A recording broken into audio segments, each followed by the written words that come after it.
Contagem regressiva para a reinauguração da Hercílio Luz. O Balanço Geral também entra nessa expectativa. A partir de hoje nós vamos exibir semanalmente reportagens especiais relembrando a história da Nossa Velha Senhora. Hoje, o Alexandre Mendonça conta pra gente as memórias do período da construção. Vamos ver?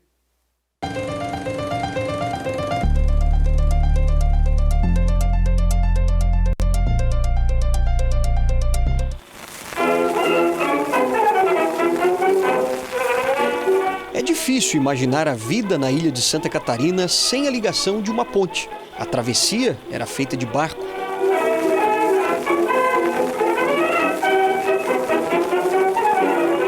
Nessas imagens históricas, a gente vê uma Florianópolis distante, sem muita perspectiva de crescimento. Um lugar bonito por natureza, mas sem expressão digna de uma capital.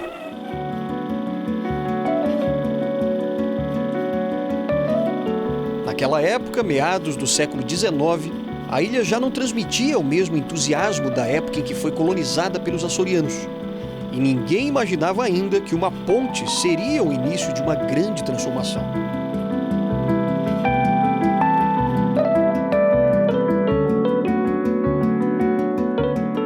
Mas antes da construção da Ponte Hercílio Luz, como a conhecemos hoje, nesse estilo de ponte pênsil, existiram ainda outros projetos mais antigos e bem diferentes que, obviamente, nunca foram levados adiante, né? Agora, quando as autoridades e a população começaram a conversar e a pensar sobre a construção de uma possível ponte para ligar a ilha ao continente, o primeiro projeto que apareceu foi lá no fim do século XIX, em 1891. A primeira proposta concreta que eu conheço é 1891, quando um cidadão, se propõe a fazer a construção de uma ponte e teria regalias por um certo período de tempo, né? Era uma ponte de madeira com alguma característica especial. Mas isso acabou não vingando, né? É a primeira relação um pouco mais concreta que eu tenho. A ideia era facilitar e, claro, integrar, que era uma capital isolada numa ilha. E existia até um movimento de tirar a capital daqui e passar para outro local, para Lages, por exemplo, né? Então foi uma forma também de integrar a capital ao estado de Santa Catarina. A história conta que novas propostas surgiram 27 anos depois, em 1918, quando Hercílio Luz assumiu o governo do estado pela segunda vez. E uma dessas propostas chamou atenção por ser mais econômica. Quando esse projeto foi para viabilização, fazer o projeto de construção mesmo, surgiram outras propostas, com o aparecimento do Steinman e do Robinson, dos engenheiros norte-americanos de Nova York, professores da Universidade de Nova York, que fizeram para baratear custos, para agilizar, fazer a construção ser efetiva. Aí veio a proposta da construção de uma ponte pênsil. Ela é uma ponte pênsil misturado com treliçada, ela é um pouco diferente, né? Pela primeira vez, um projeto de ponte para Florianópolis estava sendo executado.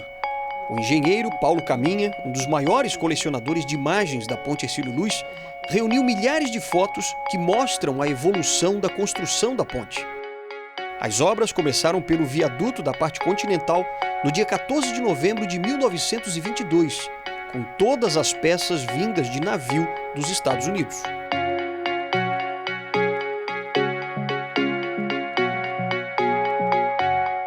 Quando eu vi uma exposição de algumas fotos da construção da Ponte Hercílio Luz, e eu prometi para mim mesmo que um dia eu teria uma coleção de fotos antigas de Florianópolis. E considero o marco zero quando a coleção efetivamente começou, foi em outubro de 88, quando eu consegui adquirir as primeiras fotos. E a partir daí, eu não parei mais. E no dia 13 de maio de 1926, a população de 40 mil habitantes da ilha tinha agora acesso livre ao continente, sem precisar atravessar o estreito de barco. Para fazer a travessia de víveres, de pessoas e tudo, né, entre ilha e continente, era uma coisa absolutamente complicada. Dia de vento, a distância não é grande, mas era muito complicado. Então era o passo do estreito, ou depois chamado de passagem do estreito. Existiam lanchas para fazer esse transporte e tem muitas críticas do pessoal, o serviço às vezes mal feito, muito complicado, né? Agora imagine o dia em que a Ponte Velha for liberada ao tráfego novamente, depois de um longo período de reforma.